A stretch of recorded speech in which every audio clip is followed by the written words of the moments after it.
Hello there, it's your boy the HOD of the PSP, and before starting this episode, shout out to the African Champions League final between Ahly and Zamalek, one of the world's most tense derbies taking place this Friday in the Cairo International Stadium, without fans of course because of the COVID restrictions. It sucks really that Africa's biggest derby, arguably alongside Raja vs ZIDANE in Morocco, and the Champions League final of 2020 nonetheless, is played behind closed doors, but that is the world at the moment and we should accept it for what it is. This is not a plug or sponsorship by any way, but if you want to know some of the rich background of that derby, check out Rabona TV's Roots of the Rivalry. The link will be in the description below. I think it's really informative and I recommend to watch it. With that out of the way, welcome to the preview of the week, and after a rollercoaster of the Champions League in midweek, we're back to domestic football hell once more with the marquee games in top European football, before going back to Champions League once more next midweek. Starting off with the Premier League as usual, the 10th round of matches starts with a middle/bottom table clash between Crystal Palace and Newcastle. Roy Hodgson's side still misses Zaha because of COVID alongside Milivojevic, Hennessy and Wickham for injury, while there are questions surrounding James Tompkins' fitness against Newcastle, who are missing 3 players for injury and a questionable status before others, including Callum Wilson. On Saturday, Brighton host Liverpool on lunch-day time kick-off, looking to keep the momentum going after beating Aston Villa last weekend against a Liverpool side that got a reality check midweek in Champions League against Atalanta. For Klopp, this is a must-win game after that setback, still having a bucket loads of absentees for injuries, but they can't afford to slip, as the likes of Chelsea, Tottenham are right behind them, looking to take advantage of any mishap for them at the Amex. The return of Salah to their ranks might give them a real boost to their squad ahead of not just this match, but also a big game against Ajax next week in the Champions League. Elsewhere in Saturday afternoon fixtures, Man City play Burnley with hopes to turn around a shambolic start to the season, with the loss to Tottenham being the latest instalment of it. And while their Champions League campaign has been perfect in every aspect of it, their domestic season is anything but that, with Guardiola himself admitting the numerous issues Man City have. For Burnley, it is some start as they finally managed to get themselves out of the relegation mudhole, winning against Crystal Palace last time out. This might not be the easiest of games for Sean Dyche's boys, but the woozy start and ineffectiveness of their opponents might give them more hope of getting at least a vital point away from home. Everton, who finally got the season back on track, albeit with a hard win against Fulham, host last week draws against Arsenal and Leeds United, a side that is very complicated to understand at the moment. And while everybody expected them to take the Premier League by storm, Bielsa's boys are not exactly clicking, being one of the most inconsistent sides in the Premier League this season. For Ancelotti, it's a chance to get the momentum back and prove everyone that Everton's top finish hopes are already derailed. In a direct clash between the bottom 2 clubs in the table, West Brom host Sheffield United in a game that no final result in it will help any one of the two. Basically for Sheffield it's about getting their first long-awaited win already, same for the Baggies, but probably no better chance would come to either Slaven Bilic's or Chris Wilder's side to get their first win, going especially Sheffield, who looked like a ghost of a team that was hovering around Champions League spot last season. The final game on Saturday will be at St Mary's, as Southampton, who are enjoying a good run this season, host a rejuvenated Man United side after 3 wins back-to-back in all competitions, something they couldn't do easily this season. Their current 10th place on the table might be momentary, but the trip to Southampton should always be a tricky one for Ole SOLSKJAER, who just like they have a potent front line, they do not possess exactly the strongest of defences, keeping only 2 clean sheets this season. And although Danny Ings is still out for Hasenhutl's side, they should have enough to make this one very interesting. On Sunday, Chelsea kick off the action with style when they face a prolific Tottenham side under Mourinho.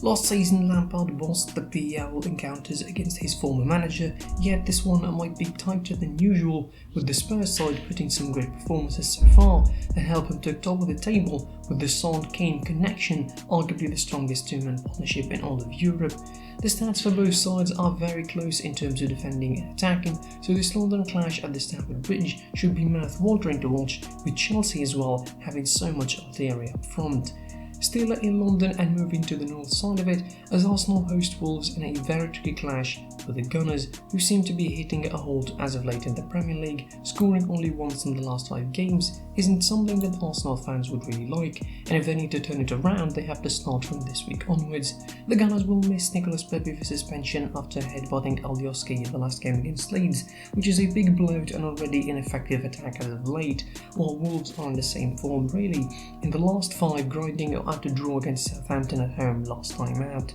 On Monday in the Midlands, the round finishes off as Leicester, who look to lick their wounds after a disappointing outing against Liverpool, seem to have a much lighter task in the form of the season's punching bag. Fulham, whose only points came against both West Brom and Sheffield, the 2 sides lower than them on the table. This should be as straightforward as it looks for Brendan Rodgers and his boys, as they can't afford to drop points again and be out of their intention for top spot this early into the season, and would want to prove a point that they are here to stay at the top this time around. The fixture wraps up all around at the London Stadium when West Ham host Aston Villa. Both sides already garnering good credential for a decent finish this season. This one should be interesting for more than just the Fantasy Premier League players. For both David Moyes and Dean Smith, this is a stepping stone kind of game to keep themselves in the comfort of the top half of the table, even more so for Villa, who would rather feel outdone by their shock loss to Brighton last time out. Moving on, in Spain, and after a very positive week for them in Europe, unless you're an Atletico fan, the Spanish big boys are back at it once again for the 11th week of action. On Friday, Valladolid takes Levante in the It's Friday so now will care game of the week. On Saturday, the big guns are all out, but not before Elche play Cadiz on lunchtime kickoff. Aside, it looks a pretty tasty Saturday, with Atletico Madrid travelling for a mouth-watering clash against Valencia, hoping to scrap the midweek disappointment against Lokomotiv Moscow. For Valencia, this is a chance to get the double over Madrid's bigger boys this season, in order to start getting closer to European spots and hopefully make things interesting this season, even in that aspect alone. Elsewhere, Huesca, aka Mr. Draws of the team, host a fresh of a qualification to the Champions League Sevilla side that would hope to get another 3 points this season, but certainly they would want to do that with less effort and more comfortability than most of their games so far. Overall, this should be an easy game against a side that doesn't seem to get more than 1 point per match, albeit put in some decent performances for the most part. Later on Saturday, Real Madrid will look to capitalise on a vital win against Inter in the UCL and avoid Barcelona's fate against this week's opponent, the very valiant side in Alaves, who despite staying at 15th with only 10 points this season, they can be quite the menace, and Barcelona know about that all very well. For Zidane's side, it's all about the points more than anything else before a tricky trip to face Shakhtar Donetsk as they hope to get their domestic season on board with their revitalised UCL group fortunes. On Saturday, Real's biggest rival, Barcelona, will come Osasuna to the Camp Nou in a hopefully much comfortable task than what their season turned out to be, at least domestically so far. Surprisingly staying at 13th alongside their opponents, this should be Koeman's best opportunity to silence his critics and get the club on the right turn after a classy performance at Kiev in midweek, or at least its second half. If you think Sunday's La Liga's fixtures are boring, well think again, as Getafe host Atletico Bilbao in a very tasty mid-table clash, Celta Vigo looking to get at the bottom for change as they host 6th placed Granada, and arguably in La Liga's biggest fixture, yes it is, Real Sociedad host Villarreal in a game that if you're not keen on watching, let me tell you, this head-to-head beats top of the table versus third of the table and one of La Liga's more enjoyable sides at the Balaidos, while the fixture as a whole closes out on Monday with Real Betis hosting Eibar.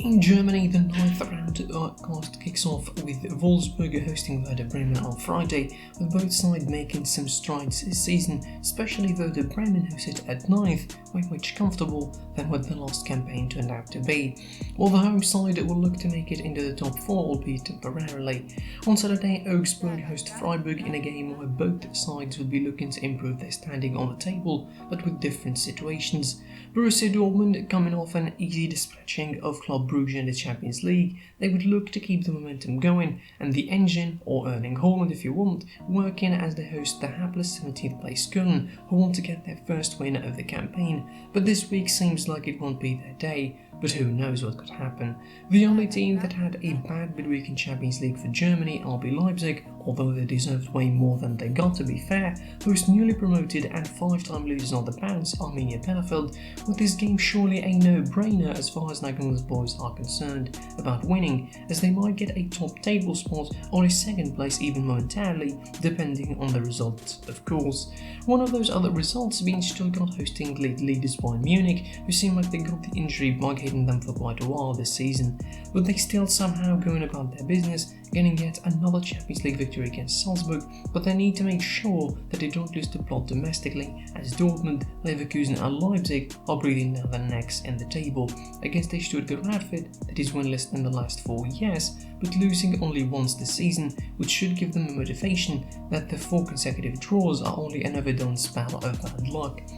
In Berlin, Union Berlin, this season's surprise package host Eintracht Frankfurt with the home side winning 3 on the trot, compared to Frankfurt's winless streak in their last 5, including 4 draws, being the side with the most draws against alongside Stuttgart, Werder Bremen and Wolfsburg. In Mönchengladbach, Borussia are flying high after yet another thumping to Shakhtar Donetsk in midweek, who host a very hapless Schalke 04 outfit who sits bottom of the table without any wins, weakest attack and defense, plus extreme financial situations that forced them to furlough some of their staff members and let some players go, unless miracles happen at the Borussia Park. This should be a 3 points in the bag for Marco Rosa's side, who look ahead to a big clash against Inter next midweek in the Champions League. On Sunday, Bayer Leverkusen winning 5 on the bounce with even better form than the 2 sides ahead of them on the table, host mid-table residents Hertha Berlin in what should be yet another win for Peter Bosz's outfit, who look all kinds of solid this season,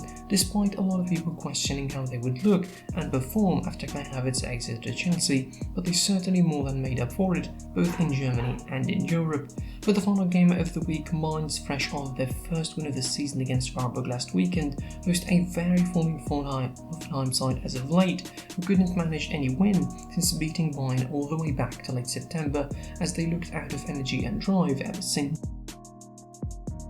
And finishing off with Italy, the 9th round of the Serie A kicks off with a very interesting clash between Sassuolo, the surprise package of the season, its strongest attack and second on the table behind Milan, against a very wounded Lion in Inter, who shocked everyone with a lifeless performance against Real Madrid at home, losing 2-0 and Vidal to the red card. But this game should not only be about Conte's confused Inter side, as credits should go to Sassuolo, who are simply taking the mantle from Atalanta as the team to steal people's hearts, undefeated as of now and maybe the most entertaining side from a purist point of view this season. The circumstances really favoured Sassuolo in this one, though the Nerazzurri pride might push them to beat one of the 3 yet to be beaten sides in the Scudetto this season.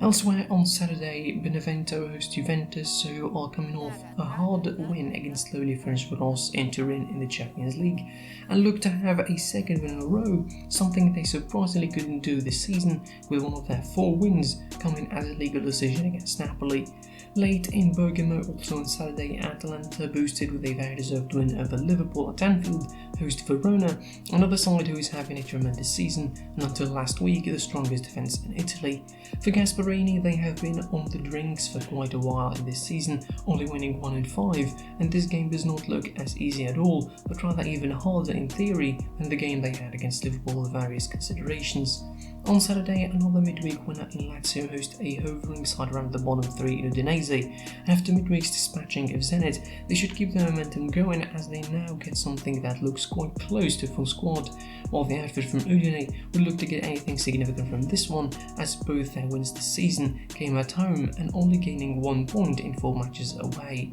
Top of the table and early leagues leaders AC Milan host Fiorentina, who are going through quite a rough patch as of late, winning 1 in their last 5 and still looking for some spark after Chiesa's move to Juventus. For Pioli's outfit, this might be a tricky game, as they miss Leao, Musacchio, Salamakers and most importantly, the super talisman Zlatan Ibrahimovic to injury, which might make this a harder match than expected, but surely the Rossoneri look more than cohesive as a squad to get through this one and increase their unbeaten run to 29. Elsewhere, Bologna host bottom of the table while Cagliari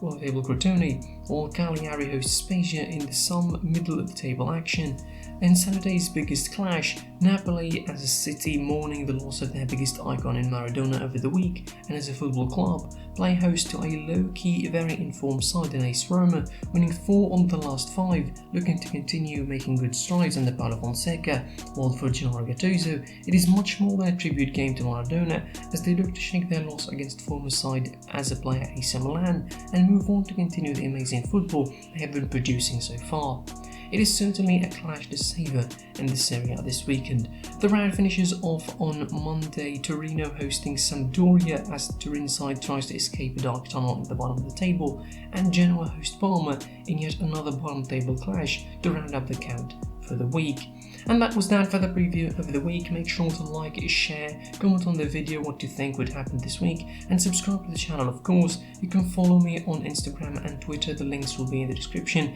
and you can listen to this podcast on Spotify if you like as well. I was your boy, the HOD of the PSP, and until I see you on Monday's review episode, goodbye.